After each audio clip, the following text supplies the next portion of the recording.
gandem pustivartanam urvarukamiva bandhanan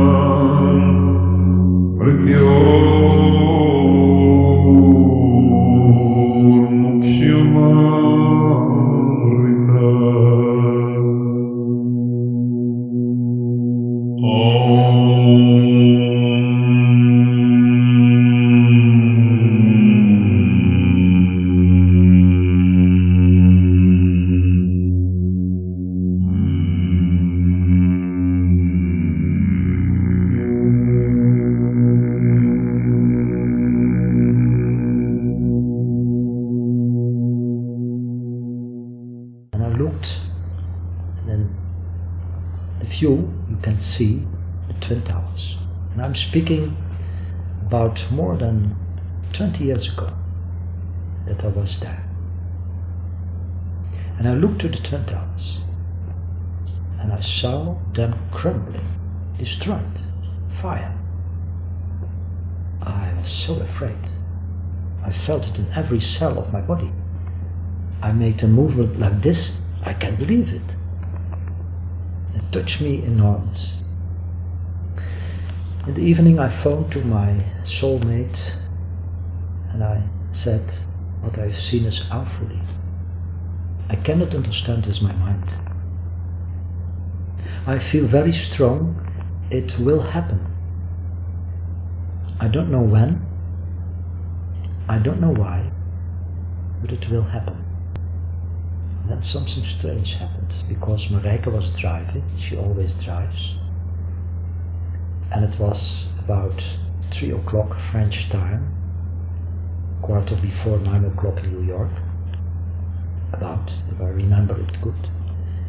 We were driving and I suddenly said, Marijke, can you change a little bit the wireless, the radio? Because I feel very, very strongly there is something happening with a very big impact. We heard the radio at the same moment, and we heard about the great attack on the Twin Towers.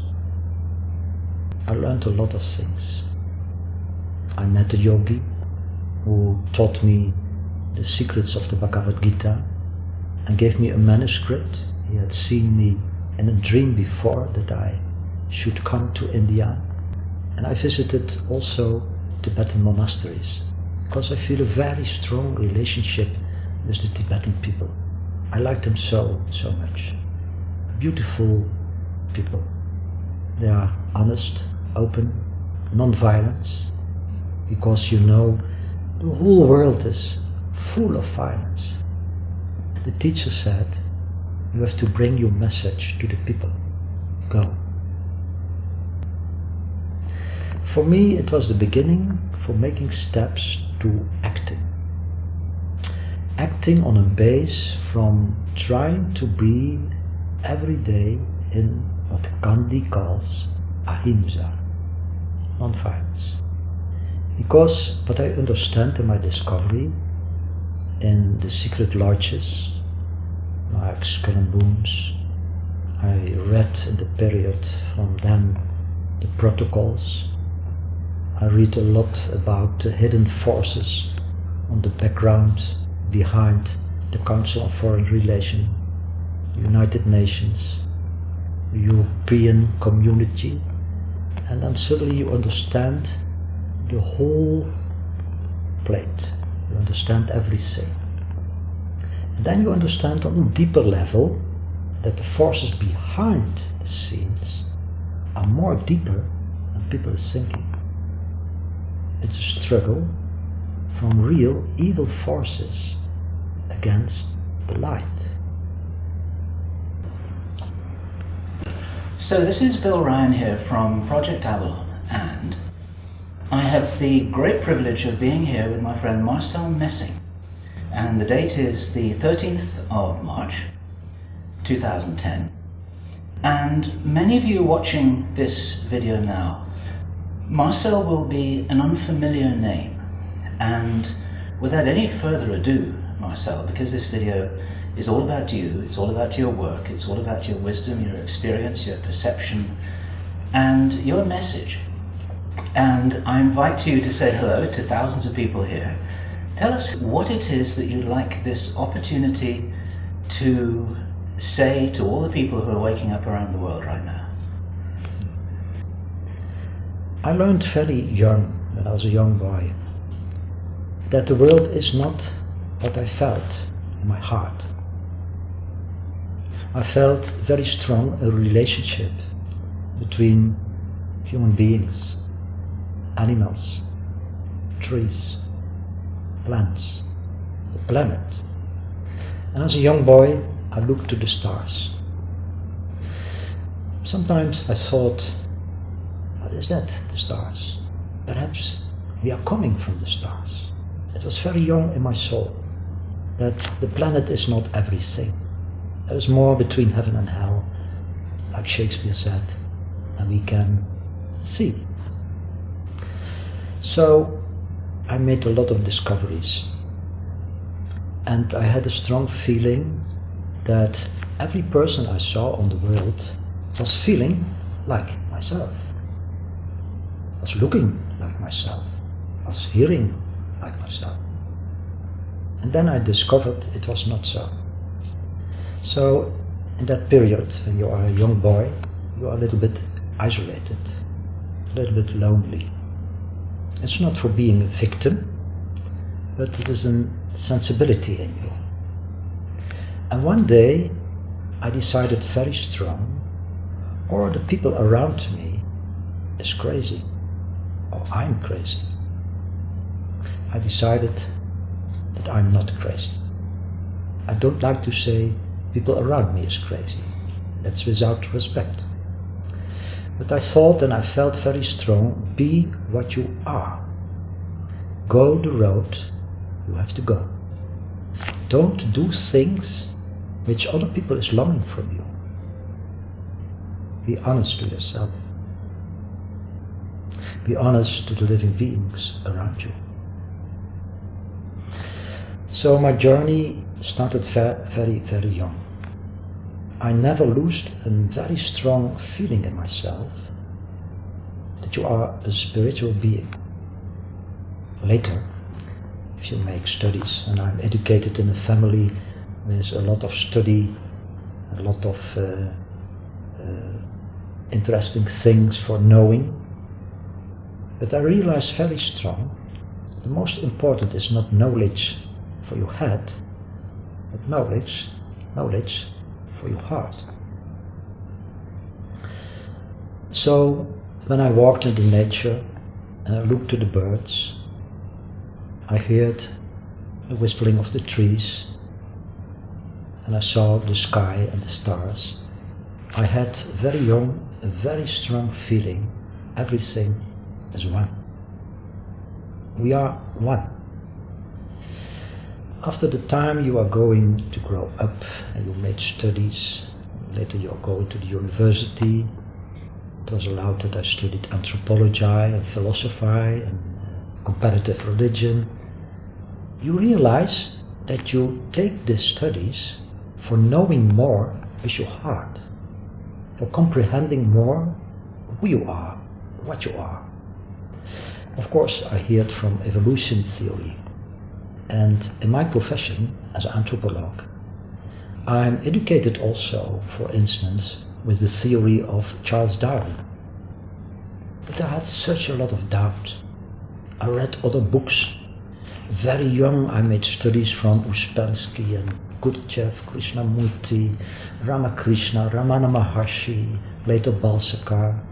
I made studies from the Veda, the old wisdom of India, the Advaita Vedanta, the non-duality. I visited teachers in the Zen tradition and Buddhism. I made voyage to India, met a lot of very, very good people. So at the university I realized you are learning here things which are very interesting, but it doesn't touch my heart. And I stand still to the word university.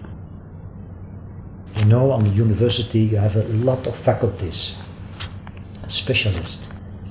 And I discovered that a specialist is someone who knows a lot of things from less. He's specialized.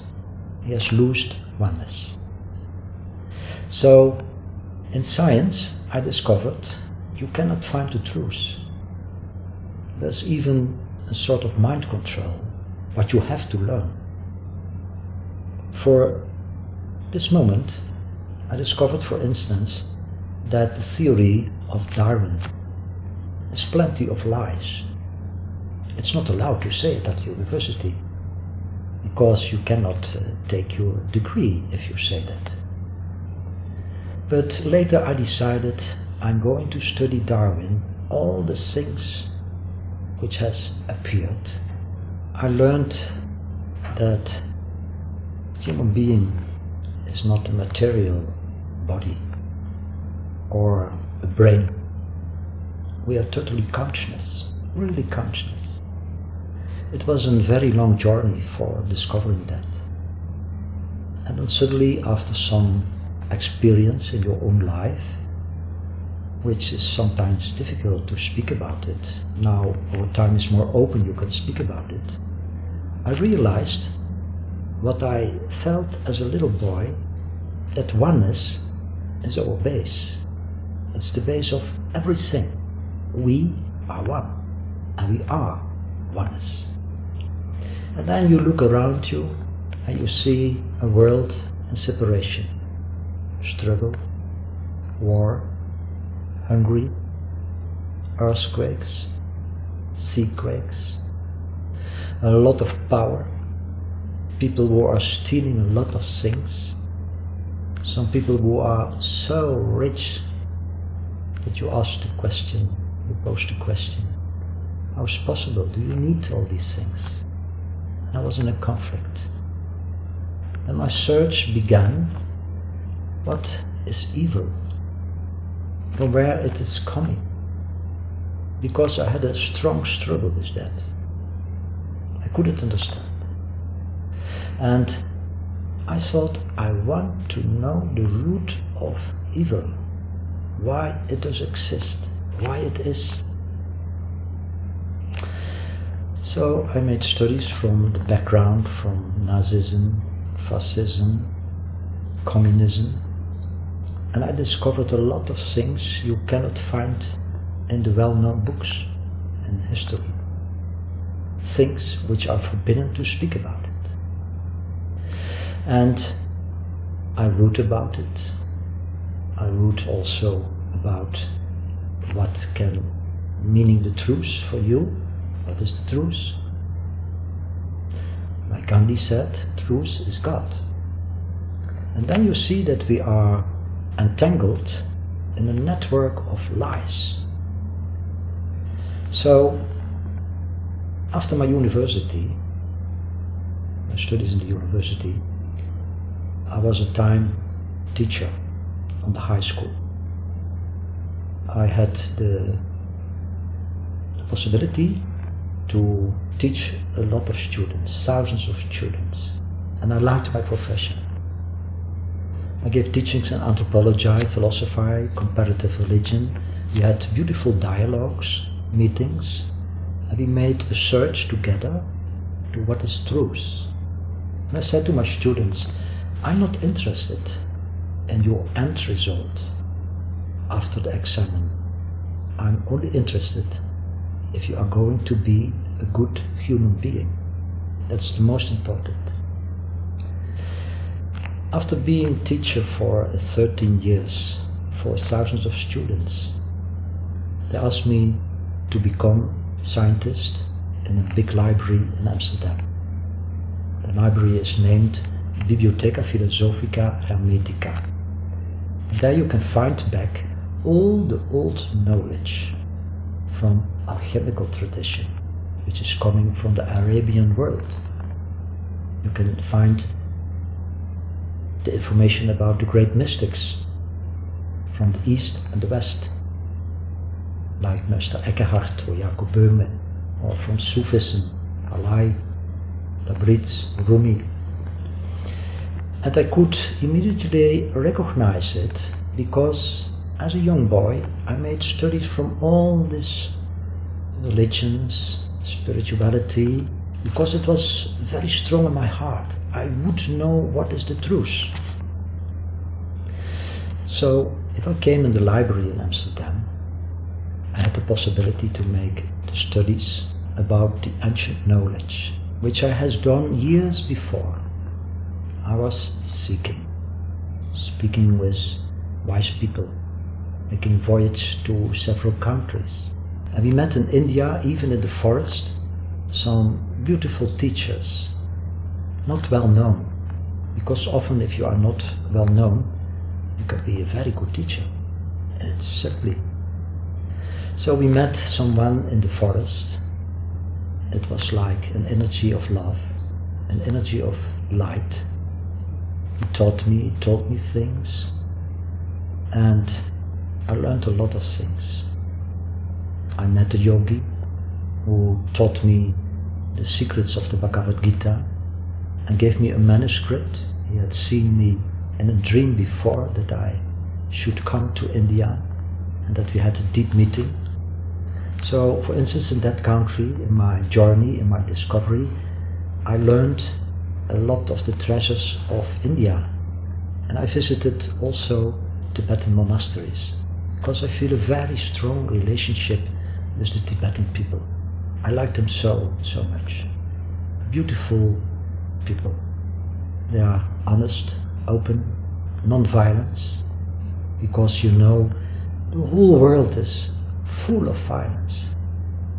Big problem in me, that you like to act with the opinion, never use violence. And then you see a lot of violence around you. And then I met Rinpoches, beautiful teachers, precious teachers, that's the name, Rinpoche. And they taught us. They taught a lot of things which you can realize in your own consciousness. I talked with people who were tortured, and what they said touched my heart completely. That they could bring the torture to a higher level than their personality. That they do it for compassion for the whole world. So we could make some projects in India. We could build some buildings for helping the people. And on my journey there, I learned a lot of things. I learned what are mantras, what is Mani Padme Hum, that it is not only a word, but a vibration, a force. I learned what is Om, that it is also a force, and that you have to be in correspondence of the universe. If you want to speak about the Om, the word, you can find back also in the Gospel of John. In the beginning is the word. So that means a force of vibration, which is bringing harmony, which is harmony, the base of the universe. So my journey was not only theory, it was also praxis. And if I came years later in the library in Amsterdam, then I was continuing the journey. Life gave me a lot of chances, a lot of possibilities. And I felt very strong, what I heard also in the forest in India. The teacher said, you have to bring your message to the people. Go. When we were in the plane, after leaving India, he died. And I realized very, very strong what he has sowed in my heart. Tell the people the truth and use stories for comprehending, for making it easier to understand. After 4 years being in the library in Amsterdam, something very strange happened. I had contact with a lot of people in Europe, also in the United States, and they asked me to go to New York for a Grail manuscript from Du Bourgon. My colleague and me, we went to New York, and after looking and seeing and studying the manuscript from the Grail from Du Bourgon, The Grail is a very important symbol in the Western culture, like you can see in Chrétien du Troyes, or in the history of Wolfgang von Eschenbach. And the third manuscript was Du Bourron, the Grail manuscript. After talking about the manuscript, I went to the Empire State Building. I don't like these things. I feel me very strong a stranger in the technological cities. It's not my world. I like the forests, the mountains, the trees. I speak a little bit the language of the birds. I speak with the animals. I feel a very strong contact with them. So if I am in a big city with high towers, I feel immediately that's not in the measure of human being. I prefer the oaks, the trees, the birds, the crying of the eagle, and the language of the deers.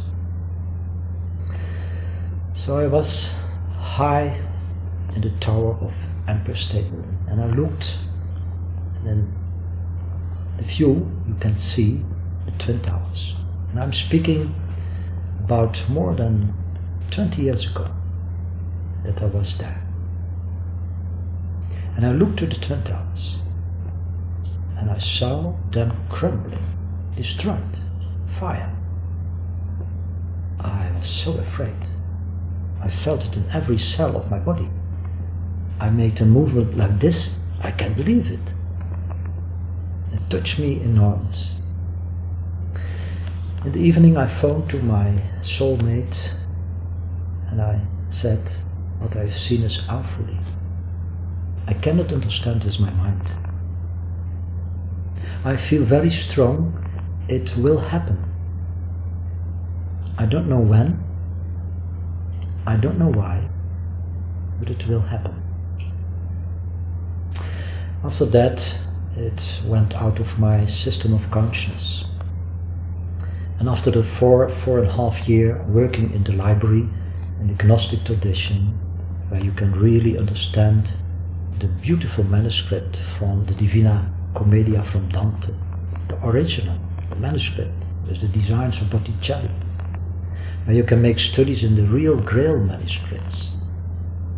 Even that famous writers came to our library, like Eco, for writing his book on the rose, because all the manuscripts are there. And suddenly I had a strong feeling, that's very bizarre, from also loneliness. You have everything around you, all the knowledge. Is that what you have to do? In that period I gave a lot of lessons, teaching, really for thousands of people. I made voyages to Poland, and some of my books are published. And I taught in Warsaw, in Gdansk, and other places. And we had wonderful meetings there. I went to other countries for talking about the essence of life. That we are here on this planet for doing what the Eastern people is saying, our Dharma, our inner duty. Every person on this earth is having a Dharma, a task. And if you forget this task, then it is a lost life. It's very pity then. So I felt very strong that what I taught was good. It was good. It was in the flow, it was in the stream. But that knowledge is having also a frontier. And after about 15 years teaching, I had a strong feeling I've now to go to a place in silence. Don't speak too much. Meditation, contemplation, walking, being in the forest. The mountains, greetings with the namaste. Speaking with the serpents, they have also a language. Speaking with the eagle. It was a wonderful period. We lived about 11 years, Marijke, my soulmate, and me, in the mountains. But in my background was always the problem of evil. Every time it came back. In the mountains we made studies from the Bhagavad Gita. I had received a wonderful manuscript from a real yogi. Every day we started the day with a meditation, with a book from the history of spirituality, sometimes from the Avesta, the wisdom of Persia, or something from the Veda, the wisdom of India, sometimes from mysticism, Meister Eckhart, Sufism, Rumi, Halai, other important Sufi masters. And I realized that more and more all the things you studied came literally in consciousness. It was as if everything which was unconscious came to a level from knowing with the heart, because often we have the meaning that a book cannot help you. A book can help you, a good book, a spiritual book, but with a frontier. That is a time that you have to put down your books and then let it go. And it was in that period that I let it go more and more. Then I had some experience in the mountains which remembered to another experience I had when I lived in the Netherlands. That I one day looked to a little lake. I was sitting and I only looked to a flower on the lake. And suddenly I was disappeared. It's a very curious experience, and even if you talk about experience, you know now it's wrong, because you cannot talk about the experience. So what I am telling, in essence, is a lie. That I cannot use another way to tell something what was in the experience. Everything is love. Everything is light. Everything is perfect. And it takes 10 days in my physical body to ground the experience. Happily, I had not teachings at this period. I felt it very strong in my body. Even I felt so strong, if you want, and at the same time it's not you who says it. You can leave your body and you are away. But something kept me down in my body. My heart was beaming enormous. And I felt in the same situation, I don't need a medicine. It's not a question of health, it's an other phenomenal happening in your body. At that time, I wrote in 10 days the book Forest of Initiation. It's in the background of India that I've written it, and the person who plays a role in it, Jayana, it's something about my own life. It was the teacher in the forest who said, you have more to speak about your own experience so people can understand, because I didn't dare it, I didn't do it. In my experience it was something you keep it for you alone and for a little group of friends. So after some period I dared to speak about it. And when we were in the mountains, suddenly I got a deeper experience, but not positive. It was so anxious. You were thrown down in what you can call later the abyss. It's not having a fundament. It doesn't stop. And again, the beaming of the heart. And it was happening in the night, especially in the night.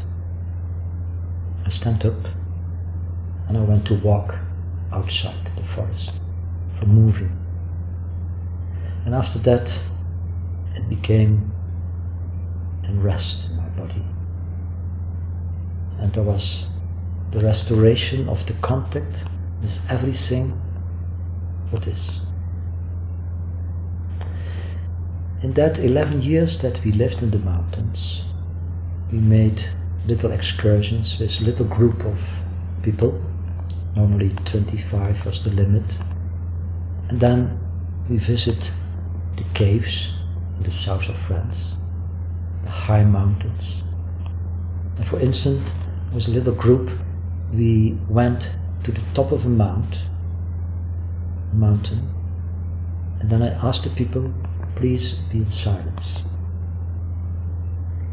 If you go upstairs, try to say nothing. It takes a lot of energy, and it's better to hear what nature is telling to you. On the top of the mountain, I often tried to teach, not in the sense that it was prepared. So let it happen. It was a beautiful time that we were in circles sitting on the top of mountains. We listened to all the voices of the nature, because nature is speaking every day. Because we are so noisy, we lose every contact with the voices of nature. If you really listen to a tree, you hear his voice. If you really listen to the whispering of the leaves from a tree, you hear a message. It's not so strange that in the past people had oracles which were based on the leaves in the trees, because they could hear the language from the wind, like the Indian people say it. The Indians often say, you Western people, you have lost everything because your cities are so noisy. You don't hear the voices of our streams. You cannot live in a city in which is no silence. So 11 years we made little excursions. We visit grottos, caves. In that period I gathered a lot of information about the history of the Cathares, a wonderful group of people who lived in the Ariège, the south of France, who had the ancient knowledge from the Essenes, from which the beautiful Master Jesus came out. Forbidden knowledge in the Roman Catholic Church, because if you have to know what he really was, that he was also a poet. And if you read in the Essene Gospels, you meet a poet from the level of Rumi and Tabriz and other ones. No, we have crucified, for instance, Jesus twice by churches, organizations, and we have lost his political language. I rediscovered that in this period. Also the sources from the Essenes that came on my way. I made studies from that. I saw the sharp and deep, profound relationship with the Cathares. We visited very profound, under the earth, caves in which were initiations in the past. And I gathered a lot of information, spoke with people who had the living word from the history, so they say it from mouth to ear. And then suddenly, after the period of 11 years living there, I felt very strong. You have to go back to the Netherlands, to Belgium, for teaching more openly. Because it was also a little bit a flight to go to the mountains, but a beautiful flight. I took silence for myself. I took contemplation for myself. After such heavy years, it was necessary. But then I felt very strongly, you have to go back. Okay, we took the decision. We had an offer of a house in Belgium. We bought the house. And then we made an appointment with the movement from the house. You have to take a little take. What's the word in English? We say the removal company. The removal company. Okay. So we had made an appointment with the removal company, and I remember it very, very, very strong that he takes this agenda, and we asked, is it possible to move 9, 10 September, or 13 or 14 or 15. No, he said in French, que le 11 septembre, only 9/11. So I was not thinking about it. The day before, I looked at the stars. And exactly 9/11, we moved. And then something strange happened, because Marijke was driving, she always drives. And it was about 3 o'clock French time, quarter before 9 o'clock in New York, about, if I remember it good. We were driving, and I suddenly said, Marijke, can you change a little bit the wireless, the radio? Because I feel very, very strongly there is something happening with a very big impact. We heard the radio at the same moment, and we heard about the great attack on the Twin Towers. And I was completely diffused. Marijke said, you are so pale. And I knew, with the remembrance from New York, the Twin Towers. This is the point of a great revolution on the whole Earth, on the whole planet, even in our solar system. I had not the sources, I had not the information, but I had already the appointment of my first lectures with the title, The Big Revolution on Our Planet. And if I can take the risk of interrupting this beautiful introduction that you're giving to your life and your work and your philosophy, that revolution was also a personal revolution for yourself, wasn't it? Because it sort of made the connection between yourself as a student of spiritual matters, to the fact that your dharma was to take action on planet Earth with your feet on the ground. Is that correct? Would that be a fair summary? Absolutely correct. Because in the past, I was more a person who contemplate, meditate, gave a lot of teachings in the absolutely consciousness that you yourself have to learn also every day. You must not make yourself bigger than you are. So you are a student and you teach. But I felt very strong after my journey, after my search to the cause of evil, that it was evil. I had the absolutely consciousness, this is manipulated. This is manipulated. What we see on the television some days later, and they repeat it and repeat it and repeat it and repeat it. Why they repeat it? For put it down in your consciousness that you are anxious. It was the start of the war of terror. The war on terror I described in one of my books, Will We Awake? I never would have written a book like that if I didn't realize it's not a political war. It seems a political war because there were a lot of signs. The first terrorism, the first collapse of economical factors. But we don't realize that all we see outside is the projection of the inside, of consciousness, which is not totally awake. So then I suddenly understand what are the forces behind the scene. That's very strange. My first reaction was not angry, but compassion. I cannot say that it was every day. Sometimes I was not in harmony, that I thought how people can do this. It's so cruel, so gruesome.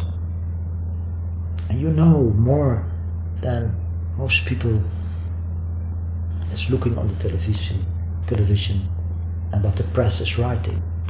It was also a second discovering that the media are manipulated enormous.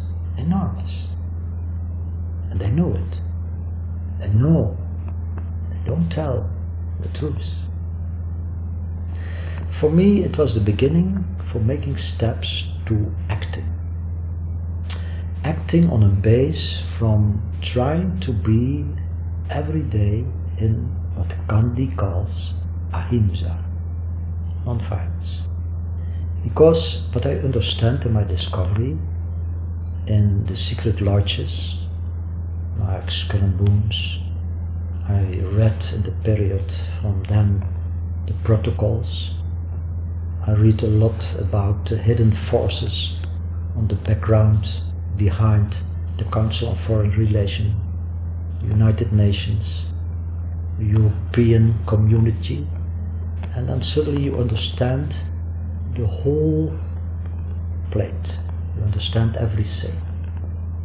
And then you understand on a deeper level that the forces behind the scenes are more deeper than people are thinking. It's a struggle from real evil forces against the light. You can find it in every tradition. If you take the Quran, you find something more about the devil. The devil is nothing more than the evil. Devil is the evil. You can find information in the Persian information, spirituality sources. Zoroaster has informed us about Ahriman, the force of evil, against Hormuz, the force of light. You can find it in the sutras of the Buddha, when he talks about Mara, the bad spirit, which is a big force in the universe even. Of course, I had made studies also from the fallen angels, from Lucifer. And most people are thinking that's only a story. And churches are learning there were fallen angels. In that period I made studies from the clay tablets, in English translation. From the book of Enoch, that means in Hebraic language, the initiated one. Because he was not dying in the normal way. He was taken away from the earth in a way that you could say it seems like a spacecraft was taken him away, and you can find a lot of sources in these hidden books, like the Jubilees, the hidden book of Noah, the book of Enoch, that in the past and also now there were a lot of contacts between extraterrestrial people and the earth. By the way, I feel very strongly that perhaps this year or next year the disclosure will be completely, that everyone is going to know what is the hidden history of the real extraterrestrial.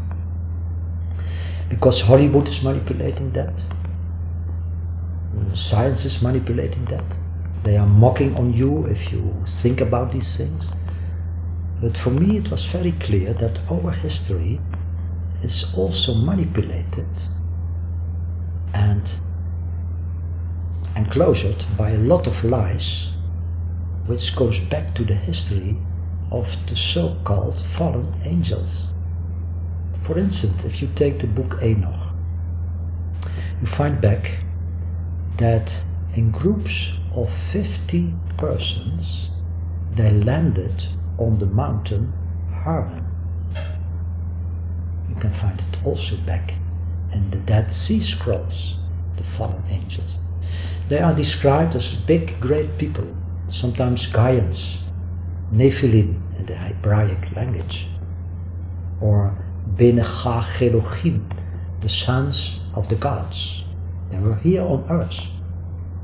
Even in Genesis you can find some texts, church has manipulated that, put it out. You can find some sentences that in this time the giants were on earth and they interbreeded human being, the women's.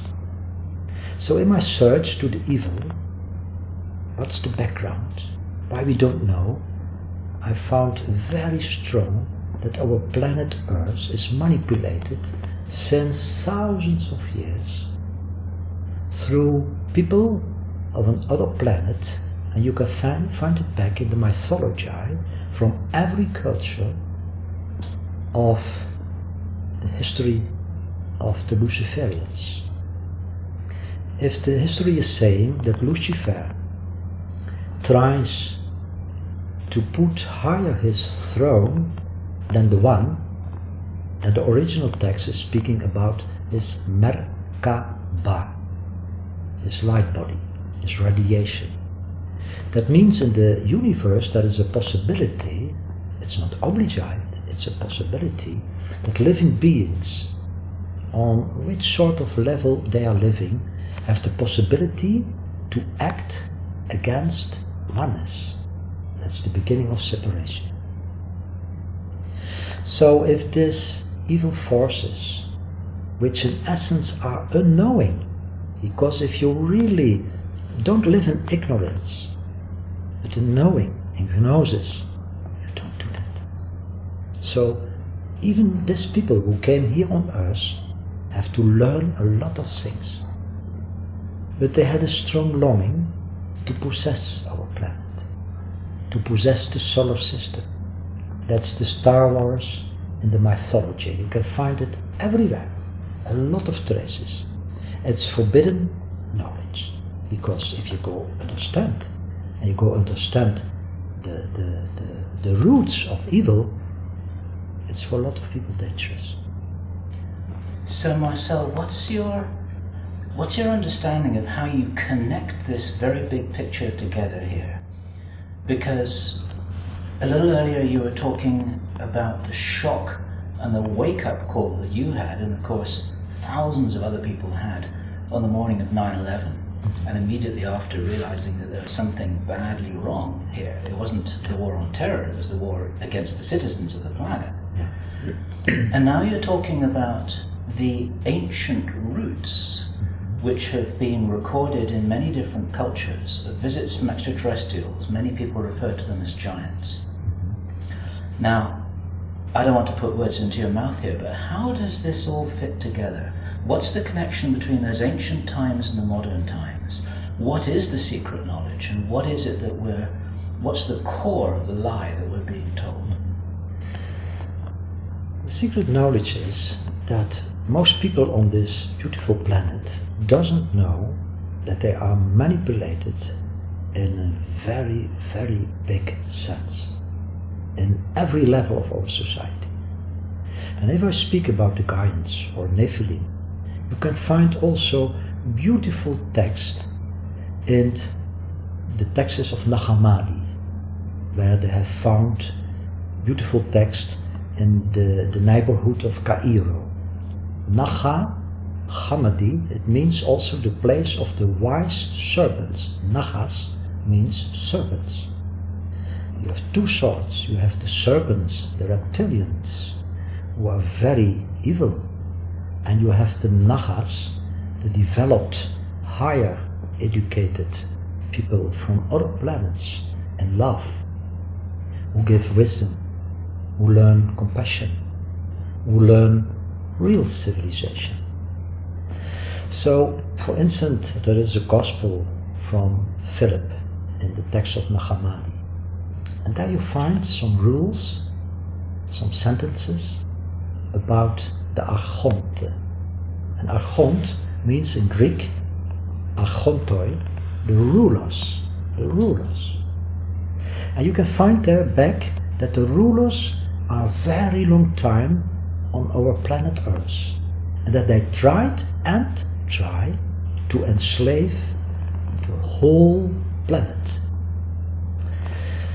So it means even in the old texts of Christian sources, forbidden knowledge of course, you can find about it a lot of information. How did they do it? And it was also a shock in me, because I recognized in that time everything. How did they do it? Okay, we have to understand that what we call the Nephilim, or Archontoi, or Giants, or in the Sumerian language Anunnaki, they who came from above to our earth. You can find it back on the clay tablet number 7, Enuma Elish. How did they do it? First of all, they interbreeded human being. They damaged the DNA code.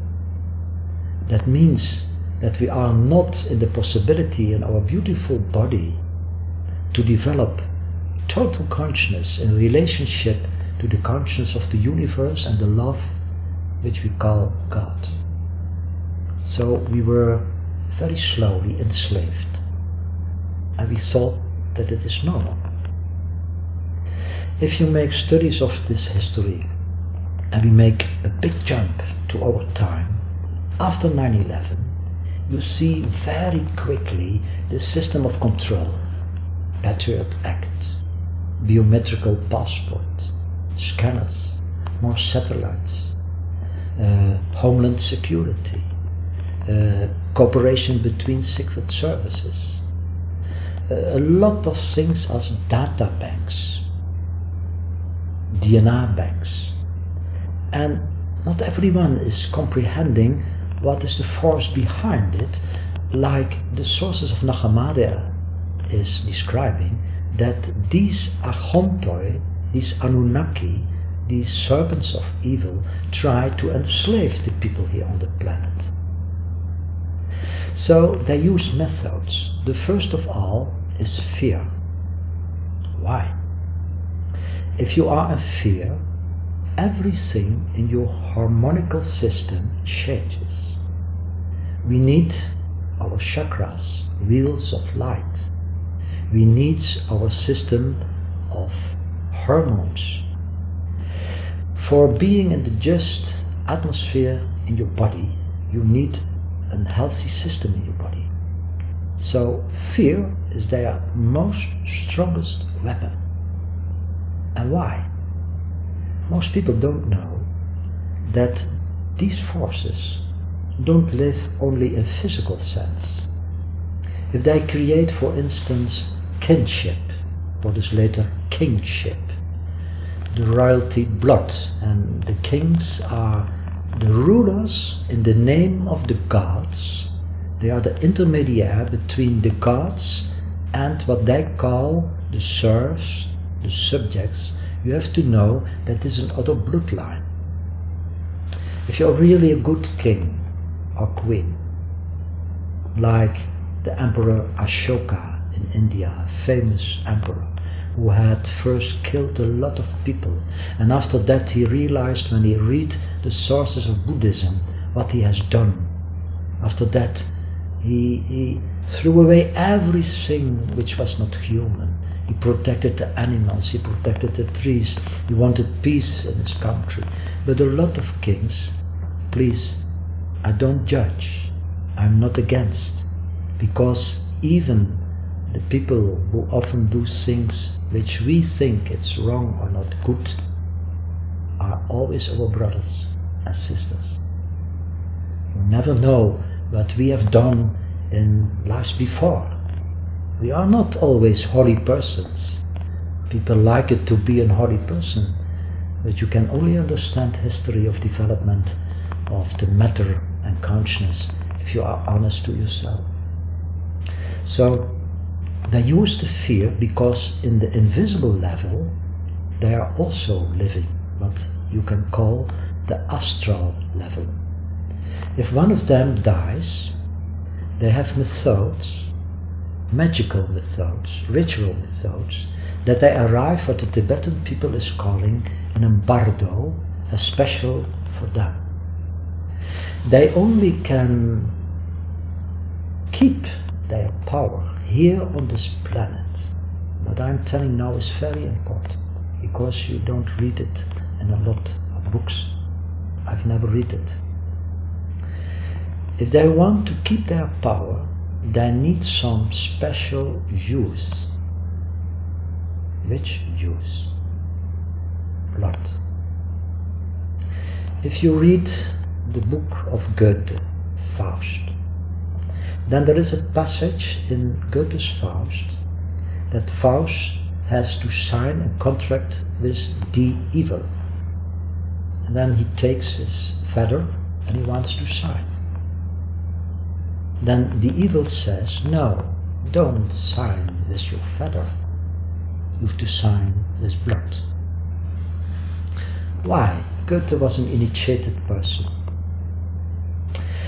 If Goethe is saying, auf Deutsch, Blut ist ein ganz besonderes Saft. That means in English, blood is a special juice. There is some force in it with these gods, which are not in love, need for keeping in life their subtle bodies, so they can longer rule, archontoi means rulers, in the invisible atmosphere, and they can take contacts in the secret lodges which have contacts with them. So if people ask how is it possible that there is such a lot of war, it was my question like a little boy, my journey, and I tell you only a little bit of my journey. I often couldn't sleep. Why there is evil? Why? Why we are not in love? Why we are not in compassion? And my discovery was that these evil forces eat, drink the negative forces from fear. So if you read the book from Homerus, the Odyssey, then you can read texts that some people have to offer to the gods with blood. So bloodlines means they have a special DNA and a special sort of blood, but in the measure of soul we are all the same.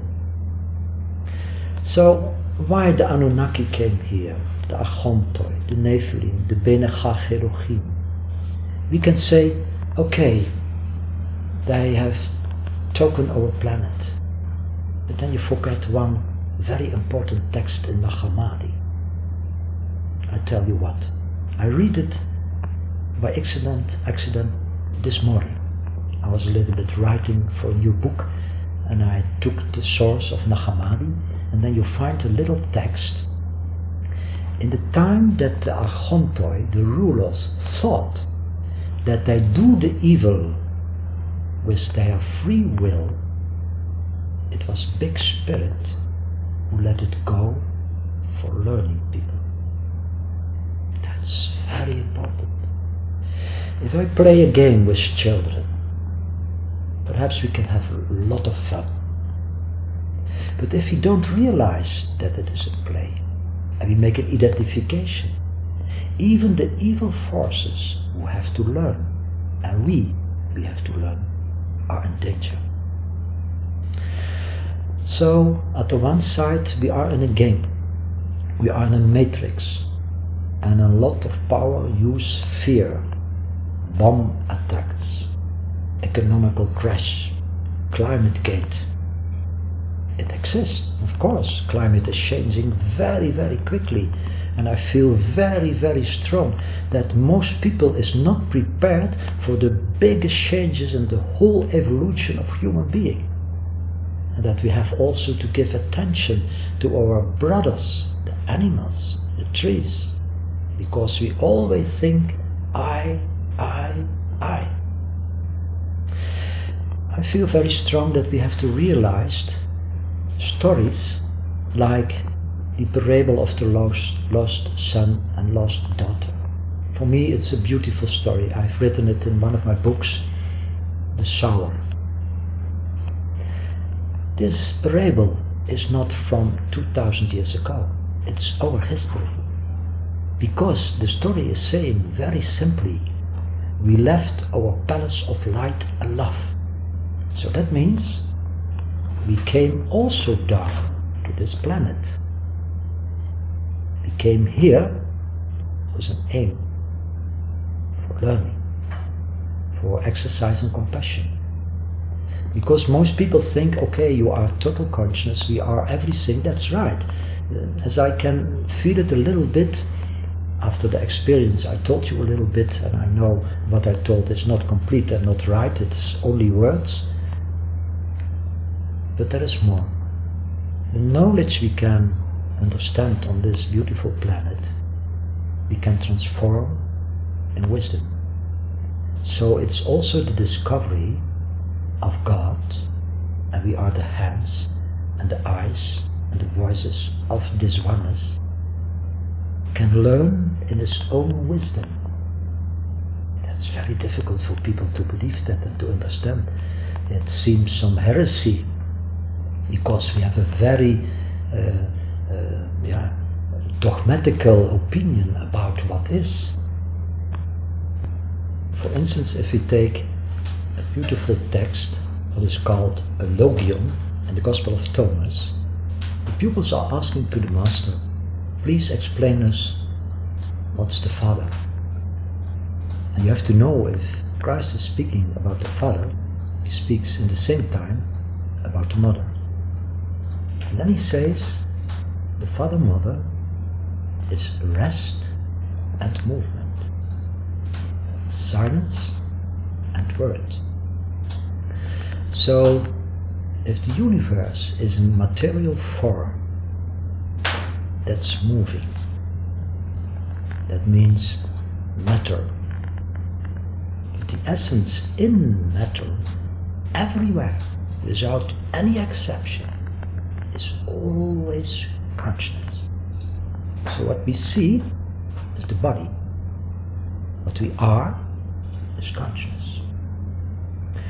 And in this beautiful creation, we can make the experience what is exactly separation.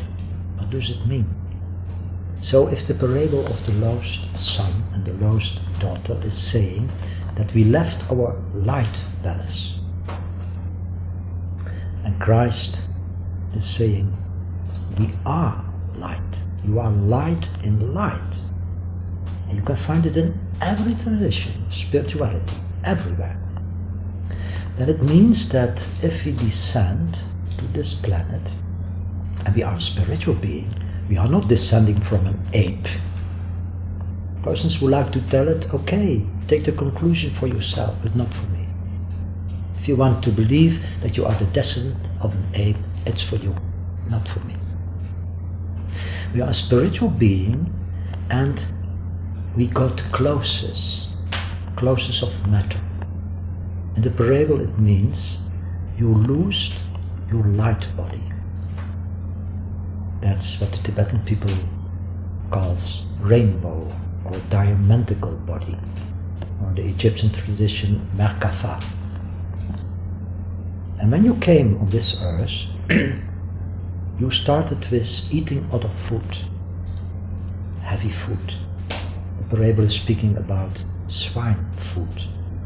That means no vitamin, no living food, dead food. And it changes everything in your body, your consciousness.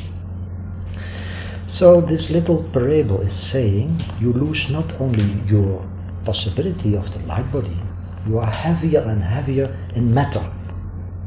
So if the Anunnaki forces understand this also, and they like to take us in slavery, they develop, with their money, systems for staying in matter, like nihilism, like Nietzscheism. The philosophy of Nietzsche is pure atheism and materialism, or communism, or absurdism. That means they play the game that we don't wake up. They know exactly how they can create philosophies, theories, like the Protocols is saying. We let them believe in Darwinism and Nietzsche and communism. But if you are really in your consciousness, you know it's a big lie. If the story, the parable is saying you lost your treasure, that means in the Eastern tradition you lose your cities, your spiritual possibilities. We have internet, we have GSM, UMTS, satellites. But we have lost the possibility that we can see with the third eye through matter. So we trust our technical evolution, and they like it. They give you everything. They give you internet, they give you a GSM, they give you satellites, they give you technology, nanotechnology. It's not bad. It's not bad or good. And at this time we have to use it perhaps also. But if you use it, do it in a conscious way. Because at this moment, for instance, you can reach a lot of people if you use internet in a good way. But use it in total consciousness. It's a temporal instrument. So the story says that time is coming that the lost son and daughter will awake. You can find the same story in the Eastern tradition. I told it to you this afternoon that I found this morning a beautiful story in the tradition of the Mandeus. The Mandeus is a group like the Essenes. And they speak about Mandachahai. And Mandachahai means God, inner knowledge, gnosis. And there you find the story that the prince leaves the Palace of Light, that he comes in matter, that he visits Egypt and other countries, that he changes his food, and he forgot his destiny, and he didn't remember. What was your first question? What are you? Who are you? He was so profound in matter that he forget the question which the Father Mother has said. Okay, we take a time your light body. You can read it in this beautiful story. You take your light body. You go with a matter body and other subtle bodies, but you lose a little time your light body. For you have to be very profound in matter, in the situation of separation. You lose everything. It's memory. What is the father, mother, the king and the queen in the palace doing? They sent an eagle, and in the back of the eagle is a letter. Of course, the eagle is big spirit. The letter, they are the messengers. A lot of messages, plenty of love are coming every time to our planet. The Buddhas, the Krishnas, Christ, the Mohammeds, other teachers. They come here for learning us in a system which is good at that time, but later you have to grow up and coming beyond every system of religion. Because, remember, you are a spiritual being, not a member of a group, not a Catholic, not a Hindu, not a Buddhist, not an Islamist. You are free, spiritual being. So the letter says, in the back of the eagle, please come home. Please come home. It's enough. It's enough. And then the story tells how the prince is coming awake. And then he received again his light body. And then he comes home, and the other brother, like the parable of the lost son, that is his real archetype, his real consciousness, is in total peace. What was the discovery? The movement of God. So we have rest and movement, silence and word. The movement of God, in which is total consciousness, is a little time separated and doesn't know who, what he is, but always there are signals in the beautiful universe to wake up, to call up. Please, wake up. I told you also this afternoon a little story I like very much from the Maya tradition. It's very popular at this moment, 2012. I think a lot of things they are telling are completely right. But people don't always understand what they really are saying. Because a lot of people are thinking 2012, that's the end of everything. No, that's wrong. The big changes, so biggest and there are coming a lot of them. Please don't stand in fear. You have to comprehend, because the other forces try to bring fear. We have to comprehend that it is a normal cycle. And the Mayas, for instance, are learning that there is a strong energy coming now to the earth from the Pleiades, and we know with the scientific sources that is the photon belt. That's an energy so tremendous strong, you can even in the night, if you are on your bed and you are in total rest, you can feel this strong energy enormous in your body. This is changing our DNA, which is manipulated by the forces we called Anunnaki, Nephilim, Archontoi. This light, which is coming exactly when an old period has finished, and we are now in the passage of Pisces, the fish period to Aquarian period. That's about 26,000 years, and a lot of gates on the Earth, in the solar system, are going open. And they know it, the evil forces.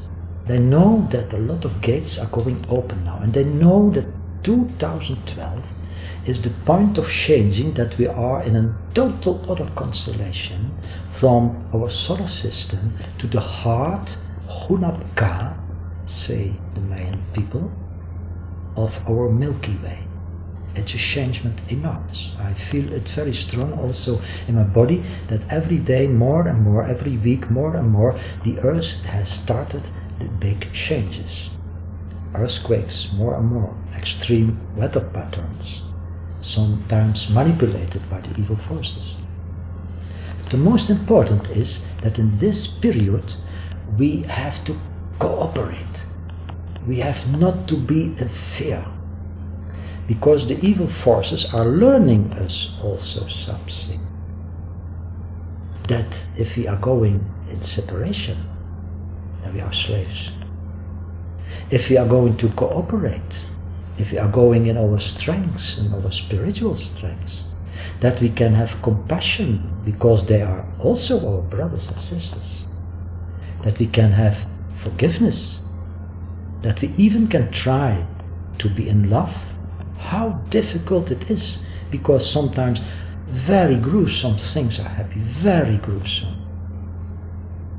They are offering every day so much of blood and wars and children and animals. For instance, if religions are killing animals for their gods, they don't know that there doesn't exist any God in the universe who likes that you kill, that you slaughter an animal for giving him blood. But there are Anunnaki forces who like the blood of animals. So all the great teachers learned, don't kill animals. And they did it for two reasons. They have right on their lives. And the second, they only said in a secret group who could understand, it's food, drinking for these forces. So the young boy who made the search, wherefore there is evil, discovered that it is a possibility in the universe, in the play of forces, and that evil only can exist if people is not awake. If people is in ignorance, if people don't know how invisible atmospheres are working in our material atmospheres. And if we understand that, then understand we also what the Maya people is saying, that 2012, that's the year of the return of Quetzalcoatl, that is their serpent god, who is having feathers. Some people are thinking, oh, that's an Anunnaki god, a reptilian. Perhaps. I think it's something else.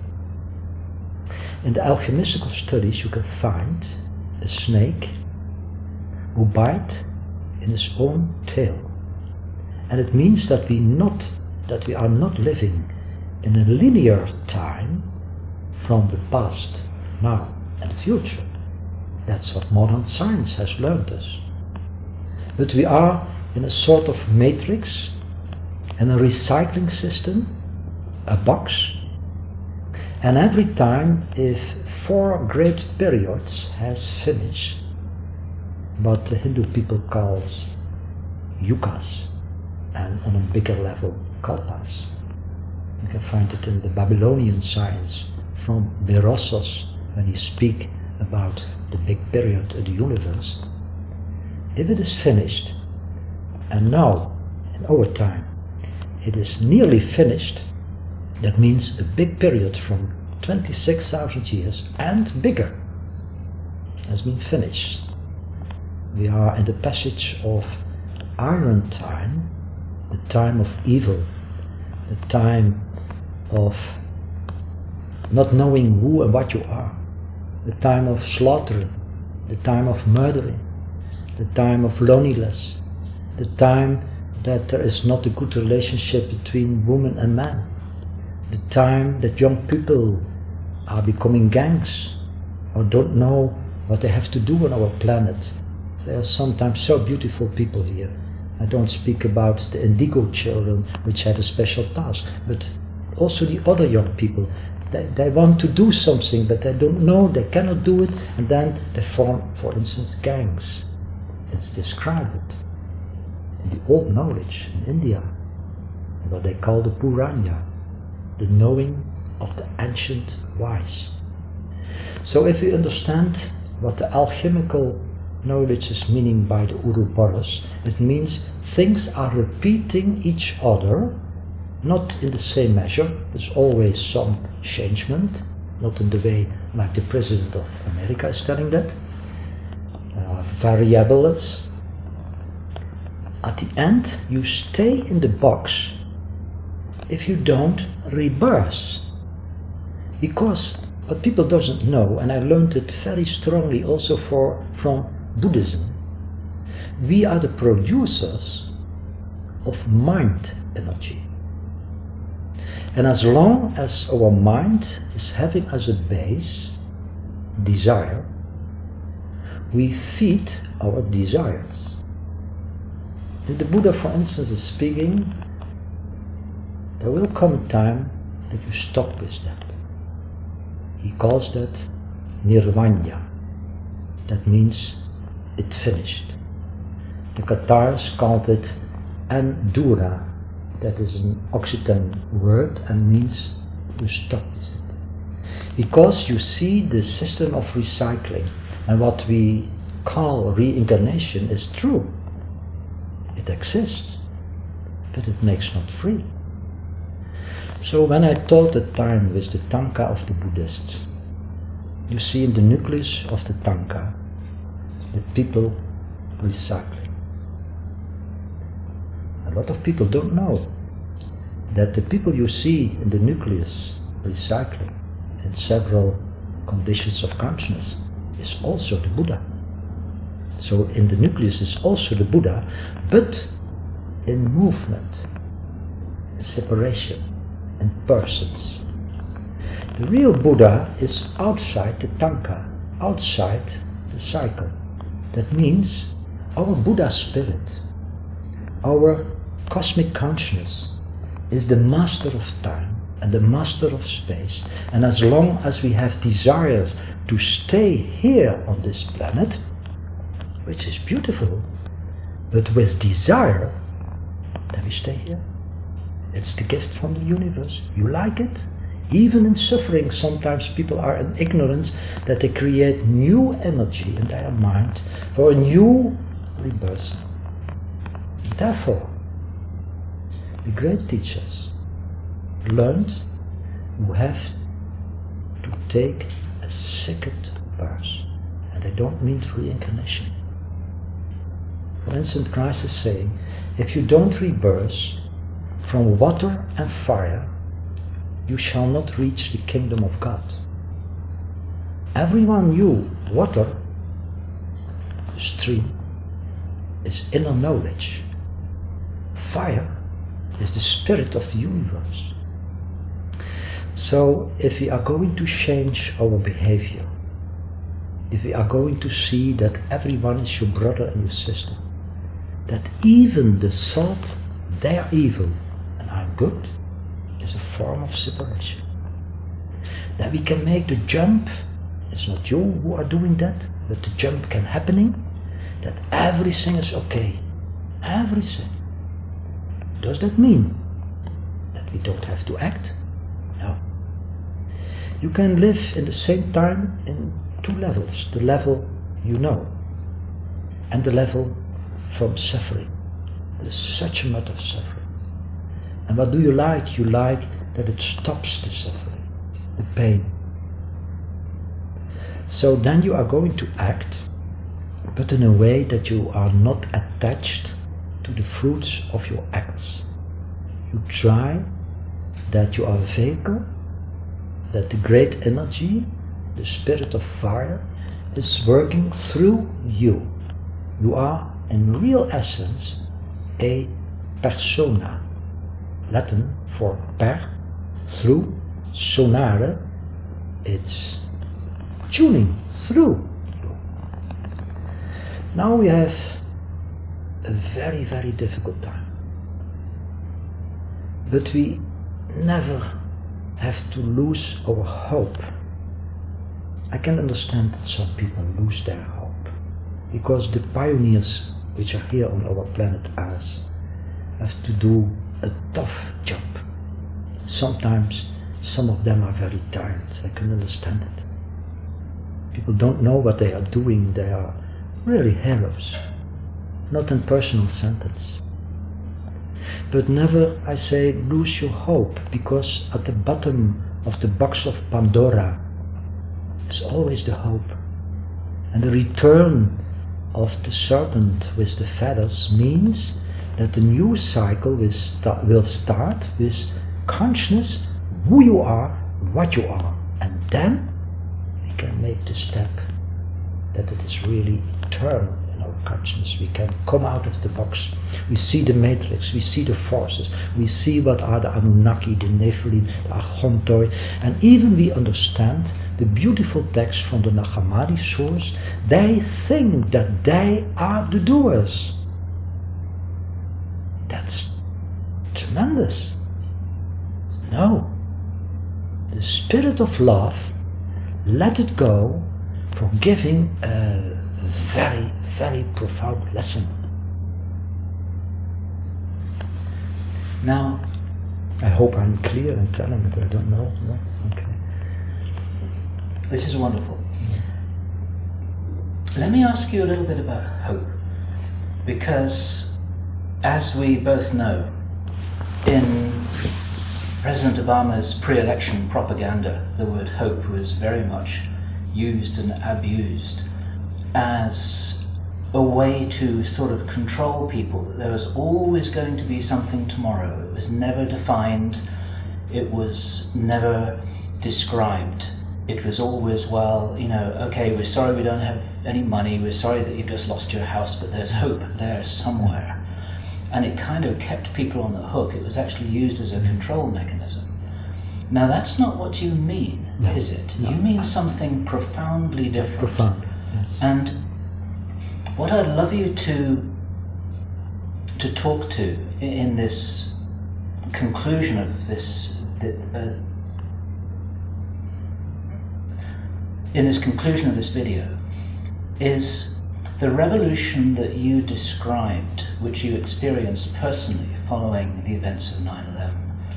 And the reasons for optimism, the waking up that you have witnessed, the very factors that are changing the planet, that are influencing these dramatic times that we're in the middle of here, are also waking people up. They're slapping people around the face, and it's a call to action for all the people who are here for a purpose. And many of those will be watching this video, watching many others as well. They're hungry to learn, they're hungry for information, they're hungry for a direction. They want to know what to do, and they want to know how to be. Is there a way that you can connect all this together in a way that gives people reason to believe that this game is not over? I'll try. First of all, I'm glad that you interrupted by the theme of hope. Once I was very strongly touched by Krishnamurti. I had met him once, it was enough.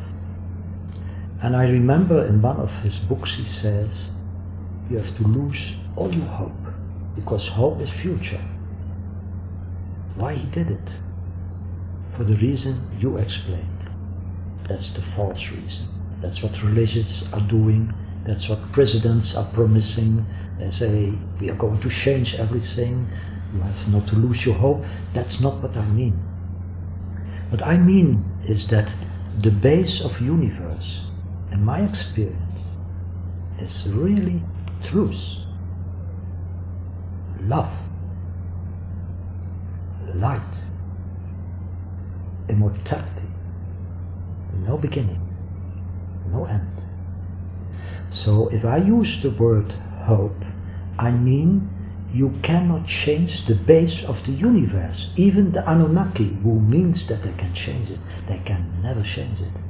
They can change situation a little bit, but they also are suffering. And a lot of people is thinking that these milliardaires, now you have a new milliardaire in Mexico, Mr. Slim, and then you had Buffett and Bill Gates. This is all children play. To become a milliardaire is not realizing that you are an inner millionaire in spiritual sense. So you lose your soul. So what can we do when the world is now in such a dramatical situation? And I mean it with all my heart, with all my possibility for explaining it. We are in a very dangerous situation now. Because the forces behind have a strong agenda. If we respond this agenda, because we are knowing more and more how it is functioning, with aggression, or being angry, or without respect, we do the same. So we have to use the force and the possibilities we never used on our planet, because it was manipulated, it was forbidden, it was used and abused in songs and literature, and people use it like I don't know what, but the word love is not a word, it's a force.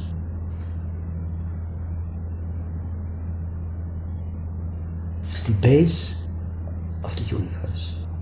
So what we can do is go into the inside, in the same time contemplating, meditating and acting, organize. Young people, I say often in Belgium, in the Netherlands and other countries, please organize yourself. Speak about the questions, speak about your fear, your feelings, tell each other, make studies, make also meditation. Start you coming together with a beautiful piece of music, what you like, what's beautiful for you. Please, in harmony, start with that. Start with a beautiful text and speak about it. Organize yourself, because the biggest force on our planet is that we organize the deepest feeling human being is having, love. The most critical period now in our evolution is asking not to spoil the energy of oil outside and gas. No, it is to use the oil inside the lamp of our body. We are the virgins, the wise virgins, the wise souls. And the bridegroom, that means nothing other else than an enormous energy, is going through our solar system, is going through our earth, is touching every living being, also the persons who mean that they can rule, they are also touched. And I can tell you from the deepest of my heart, if you like it in the next years, 2.5 years, and then the biggest revolution has ended for a new possibility. If you like it to be in power, more richness, you are poor human being.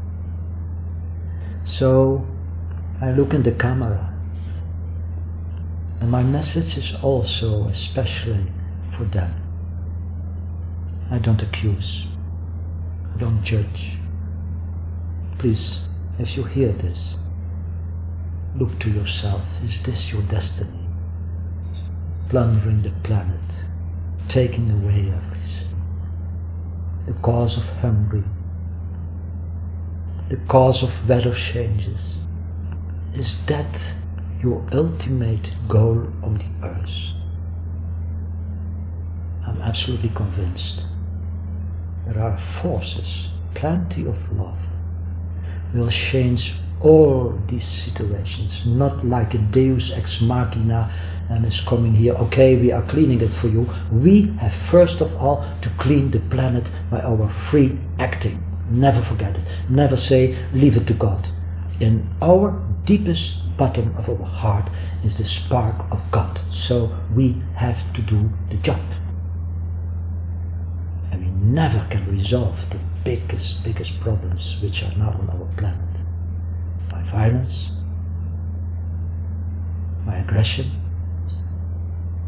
We lose the struggle. We have to go beyond the struggle. We have to go beyond religion. We have to go beyond political systems. We have to go beyond social systems. And the most important for the young people, we have to go beyond our fear. Come together. Meditate. Pray in the way you want it. Share your experience. Come together, international, national.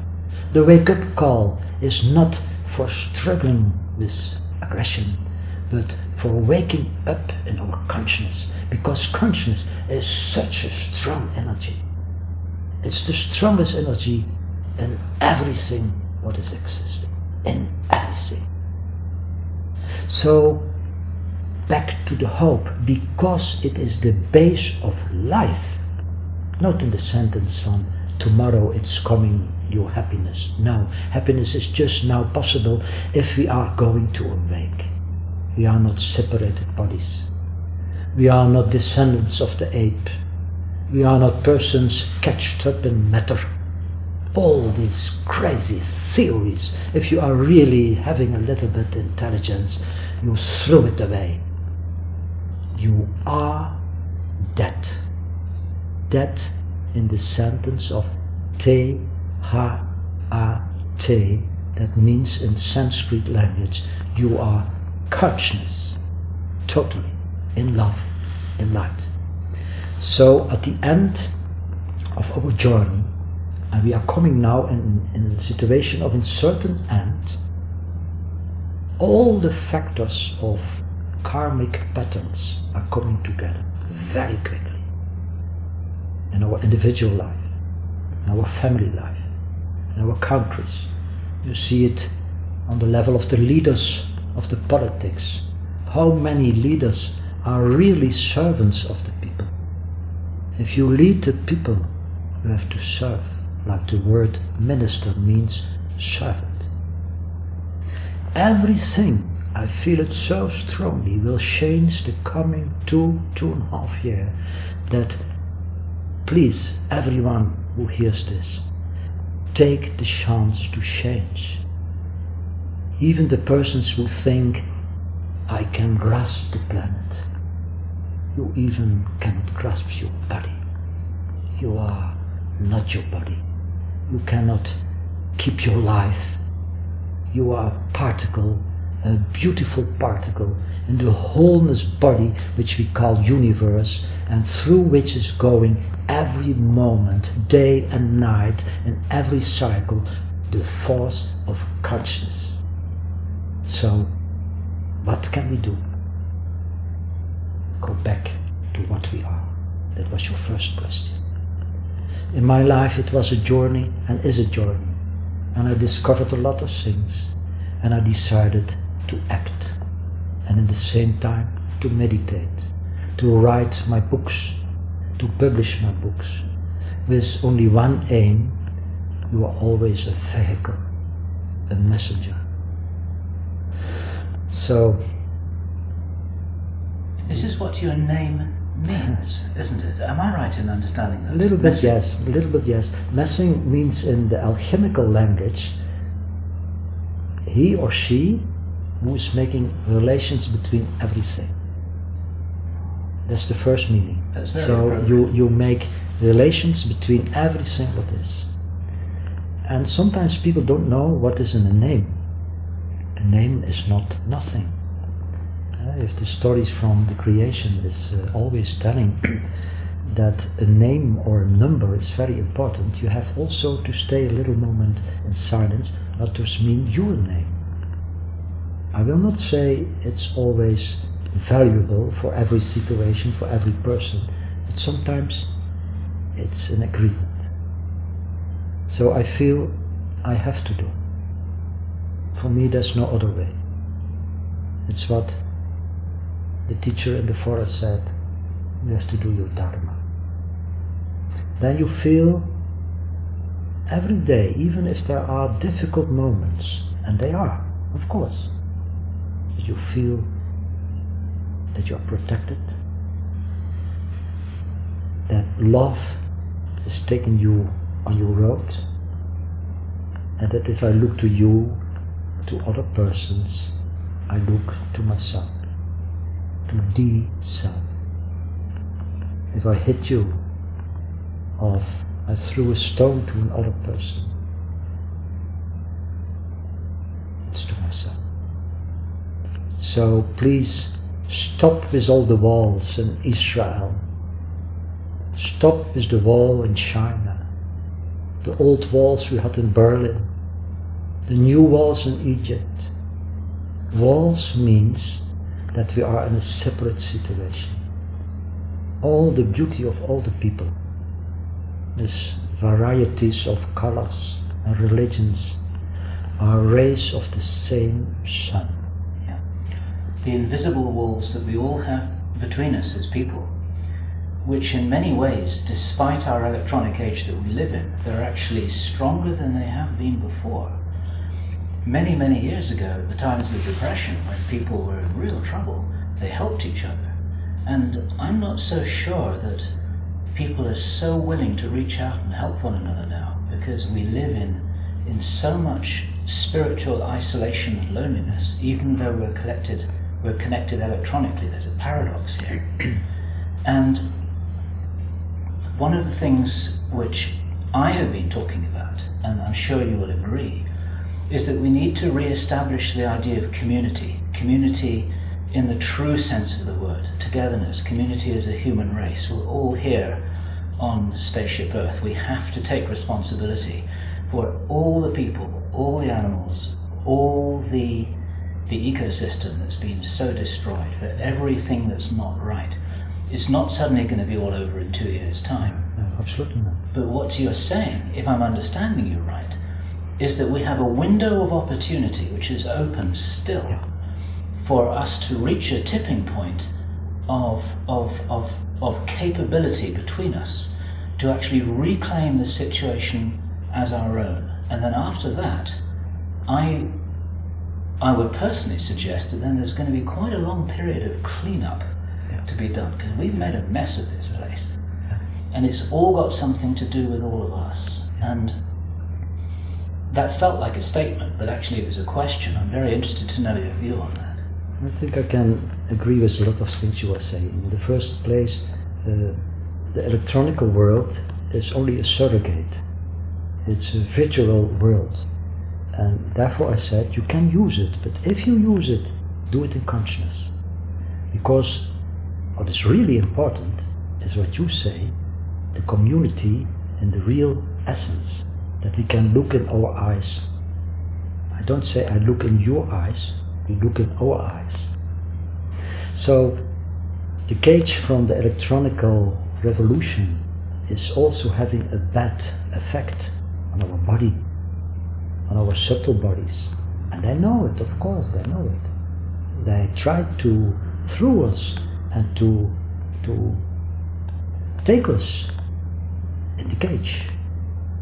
You can only change that by being in the consciousness.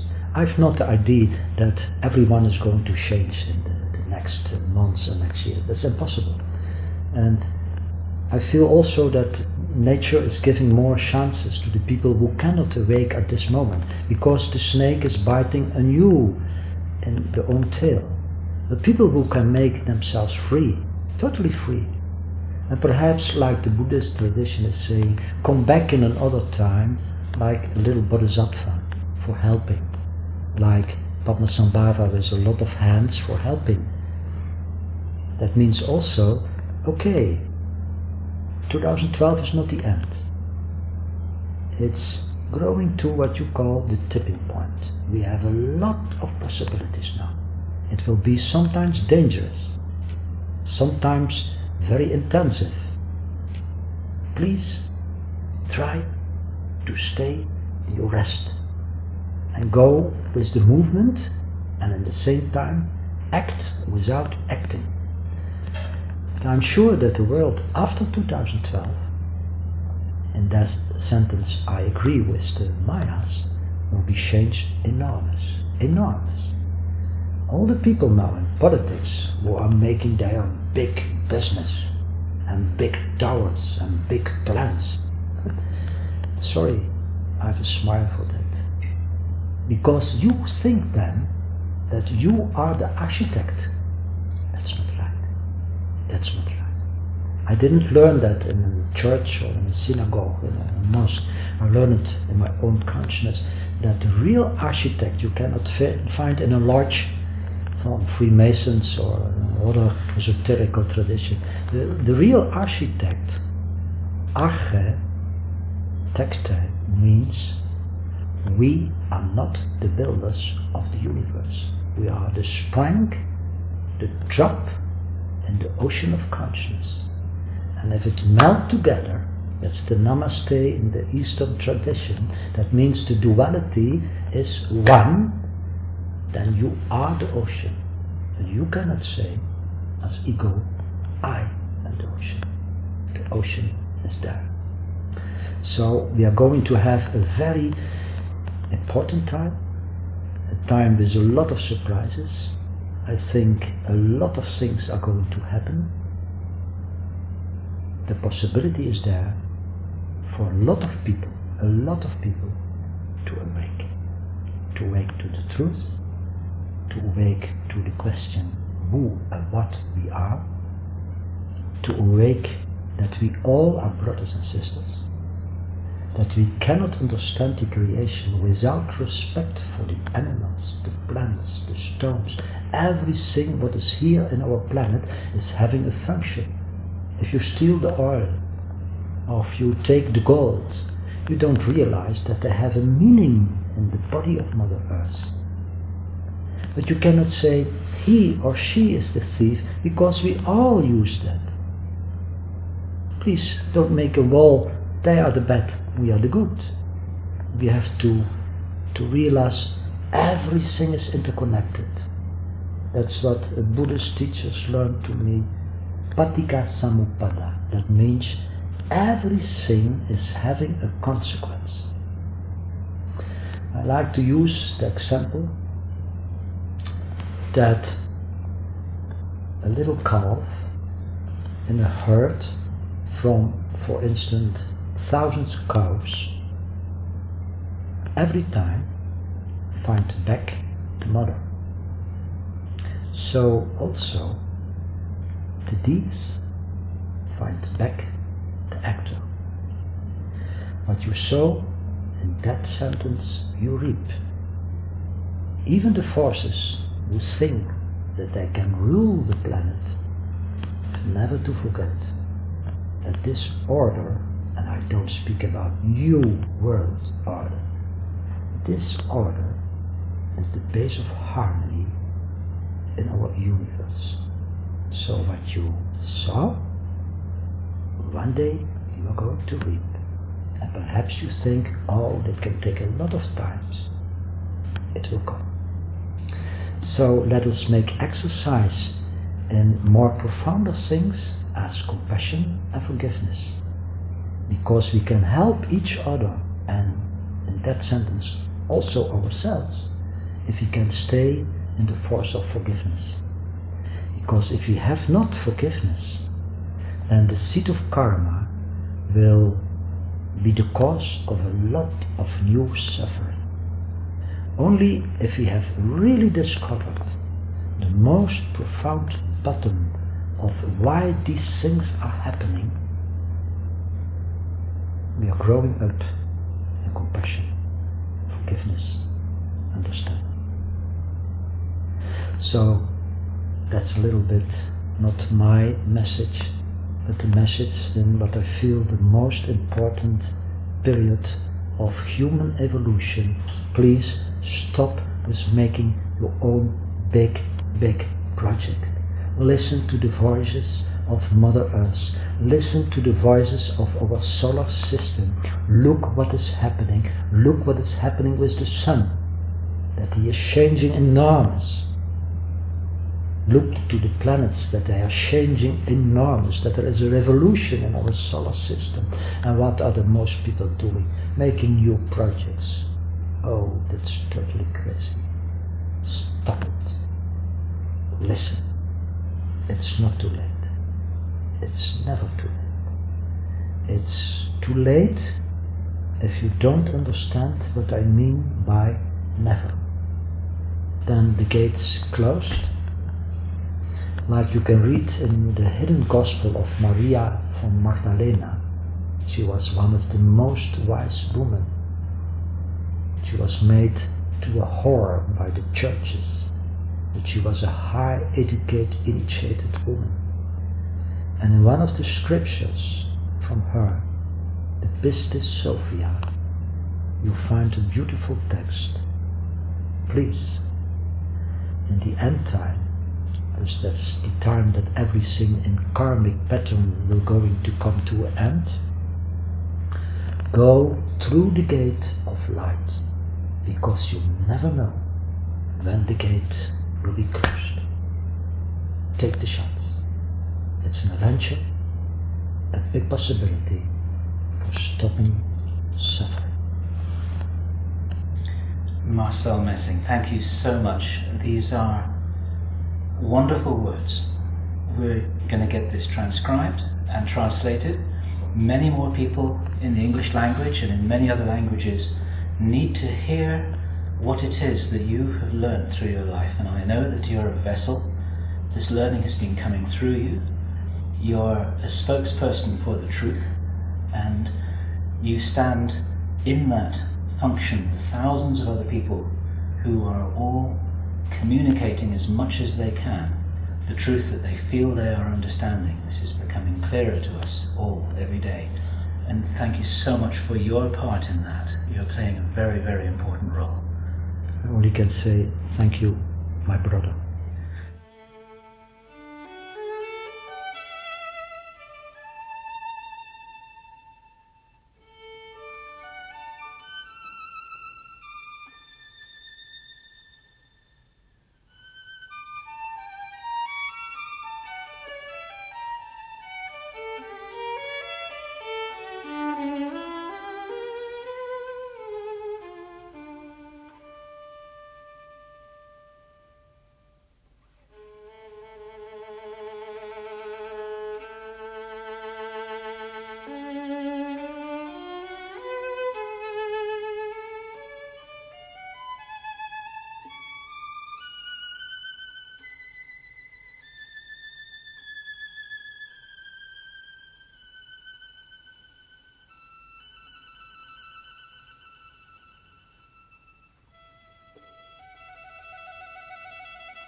you.